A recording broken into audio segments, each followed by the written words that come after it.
মাননীয় প্রধান উপদেষ্টা ডক্টর ইউনূস আপনাকে অনুরোধ করছি, আপনি আপনার উপদেষ্টা পরিষদের 60% উপদেষ্টাকে বাদ দেন। নতুন করে বিপ্লবীদের মধ্যে থেকে দেশপ্রেম কট্টর খাঁটি দেশপ্রেমিক সবদের মধ্যে থেকে আপনি যোগ্য লোক বেছে নেন। সচিবালয়ে ওখানকার মুক্তিযোদ্ধা মন্ত্রণালয়ে হয়েছিলাম, 2 জুলাই যোদ্ধার সাথে দেখা হয়েছে। পরবর্তীতে যে ভেরিফিকেশনটা হয়েছে, উপদেষ্টা সাহেবকে ওখানে নাকি সব স্তূপ হয়ে জমে আছে। উনি এমআইএস খুললেন নাই এখনো। কেন এমআইএস খুলছেন না কেন? কে আপনাকে প্রয়োজনা করেছে? কে বাধা দিচ্ছে? সেটা পরিষ্কার করেন। আমি আসবো আপনার কাছে। আমি ভাতা খাওয়ার জন্য যাব না। আমার জীবন 64 বছর, কদিন যাব আসবো। আর জুলাই যোদ্ধাদের জন্য সকলকে যে না করতে চায় তাকেও করতে হবে। জুলাই যোদ্ধার স্পিরিট তাকে ধারণ করতে হবে। সে আলোকেই নতুন বন্দোবস্তের বাংলাদেশ গড়তে হবে। আপনি আওয়াজ তোলেন শুধু, বাকিটা কাজ এমনি হবে।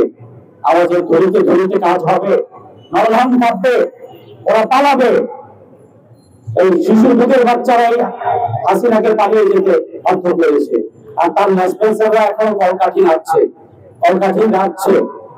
তোমাদের ভিতরে এই তোমরা মুসলমান কিনা সন্দেহ আছে। কারণ পুরো রাষ্ট্রযন্ত্রের সমস্ত শক্তি নিয়ে বসেছিল, তাকেই যখন জনগণ উপরে ফেলে দিয়েছে, আর তোমরা ন্যাসপেন্সাররা কি তার চেয়ে আরো বেশি শক্তিশালী হয়ে গেছে যার চেয়ারে বসে? Do you think this is so easy?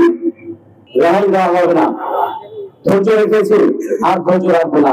প্রতিষ্ঠানগুলোকে কলঙ্কিত করেছে চোর বাটপার, টাকা পয়সা ছাড়া এখনো কাজ হচ্ছে না, আবার তাজা হয়ে উঠছে প্রতিটা মন্ত্রণালয়ে, প্রতিটা সরকারি দপ্তরে।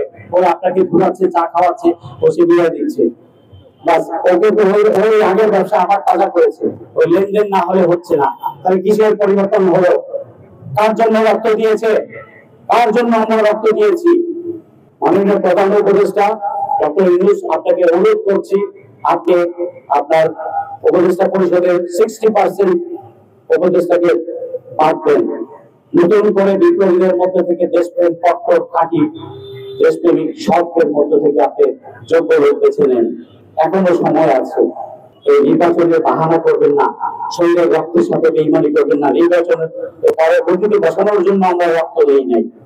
আমরা দেশকে নতুন বাংলাদেশে করতে চেয়েছি বলে রক্ত দিয়েছি। ভালো হয়ে যান, সরকারও ভালো হয়ে যান। আর রাজনৈতিক দলগুলোকে বলবো, আপনাদের পেটের ভিতরে ওই আওয়ামী লোকের যে লোকগুলাকে শেল্টার দিয়ে রাখছেন, ওদেরকে বের করে আইনের হাতে তুলে দেন। আপনারা জনগণ নির্বাচন করতেছেন, নির্বাচন খাওয়া দিবে, তখন বুঝতে পারবেন। তখন বিভিন্ন দলগুলা কাজ করতে হবে। আমরা চাই নতুন বন্দোবস্তে বাংলাদেশ করতে। জুলাই যোদ্ধারা আবার জেগে উঠবে, ছাত্র জনতা জেগে থাকবে, জাগতে হবে। এই দেশকে আমাদেরই করতে হবে। রেমিটেন্স যোদ্ধাদের ঢাকায় বিশেষ ছাড়ে রেডি ফ্ল্যাট দিচ্ছে শতভাগ বিশ্বস্ত ও নির্ভরযোগ্য প্রতিষ্ঠান প্রবাসীর সিটি।